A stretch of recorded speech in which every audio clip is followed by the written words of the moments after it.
नमस्कार, आप देख रहे हैं न्यूज़ 18 का डिजिटल प्लेटफॉर्म और मैं हूं आपके साथ जागृति खंतवाल। लौह पुरुष सरदार वल्लभ भाई पटेल की 150वीं जयंती को पूरे देश ने एकता दिवस के रूप में मनाया। जगह जगह यूनिटी मार्च का भी आयोजन किया गया। तो वहीं राष्ट्रीय एकता दिवस के मौके पर एनएसए अजीत डोभाल ने एक बेहद ही महत्वपूर्ण बात का जिक्र किया। उन्होंने कहा कि किसी भी राष्ट्र की असली ताकत उसकी सरकार होती है। जब सरकारें कमजोर, भ्रमित या स्वार्थ में डूबी हों तो उसका असर पूरे देश पर पड़ता है।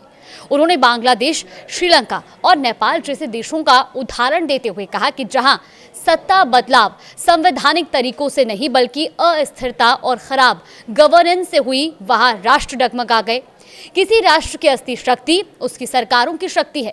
चाहे देश कितना भी ताकतवर क्यों ना हो, अगर उसकी सरकारें कमजोर और भ्रमित हैं या निजी स्वार्थ से प्रभावित हैं तो परिणाम हमेशा एक जैसे होंगे।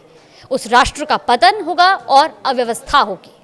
उन्होंने ये भी कहा कि इतिहास गवाह है कि किसी भी साम्राज्य, राजशाही, अल्पतंत्र या लोकतंत्र का उत्थान और पतन उसकी गवर्नेंस पर ही निर्भर करता है। अच्छी गवर्नेंस से राष्ट्र बनते हैं और खराब गवर्नेंस उन्हें तोड़ देती है। डोभाल का यह भी कहना है कि संस्थान राष्ट्र की रीढ़ है, सरकारें इन संस्थानों के जरिए काम करती हैं।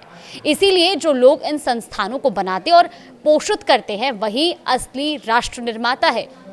डोभाल ने लोकतंत्र के भीतर पनप रही खामियों पर भी तीखी टिप्पणी की। उन्होंने कहा कि लोकतंत्र एक शानदार प्रणाली है, लेकिन इसके अपने खतरे भी हैं। ऐसे में इसको बांटकर कोई भी सत्ता में आ जाता है। उन्होंने इसे लोकतंत्र के लिए सबसे बड़ा खतरा भी बताया और कहा कि ये प्रवृत्ति राजनीति को राष्ट्र निर्माण से हटाकर विभाजन की राजनीति में बदल रही है। यहाँ तक कि उन्होंने लोकतंत्र में पैसे के बढ़ते प्रभाव पर भी ध्यान केंद्रित किया और कहा कि चाहे वैध हो या अवैध, पैसा अब राजनीति में निर्णायक भूमिका निभाता है। आपकी सोच, आपका विजन, आपकी देशभक्ति, सबको आप पैसे का सहारा चाहिए। कई बार राष्ट्रहित संकीर्ण स्वार्थों के नीचे दब जाते हैं और ऐसे में उन्होंने इस बात का जिक्र करा और कहा कि भारत इस वक्त एक ऑर्बिटल शिफ्ट से गुजर रहा है, यानी कि शासन, समाज और वैश्विक स्थिति तीनों में बड़ा परिवर्तन चल रहा है।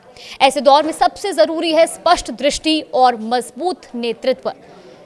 एनएसए अजीत डोभाल का कहना है कि सरदार पटेल जैसे विजन की आज भारत को पहले से ज्यादा जरूरत है, क्योंकि उन्होंने दिखाया कि सभ्यता को राष्ट्र राज्य में बदलना कितना कठिन कार्य है और ये तभी संभव है जब गवर्नेंस ताकतवर और निर्णायक हो। डोभाल का मानना है कि शासन का असली उद्देश्य जनता की जरूरतें पूरी करना और उन्हें सुरक्षा का एहसास देना होना चाहिए। उन्होंने ये भी कहा कि हमें अपनी नीतियों और कानूनों को जनता के लिए और सरल बनाना होगा। जब लोगों को लगेगा कि सिस्टम उनके साथ है तभी राष्ट्र मजबूत होगा। अजीत डोभाल के इस बयान पर आपका क्या मानना है, हमें कमेंट्स बॉक्स में जरूर बताएं।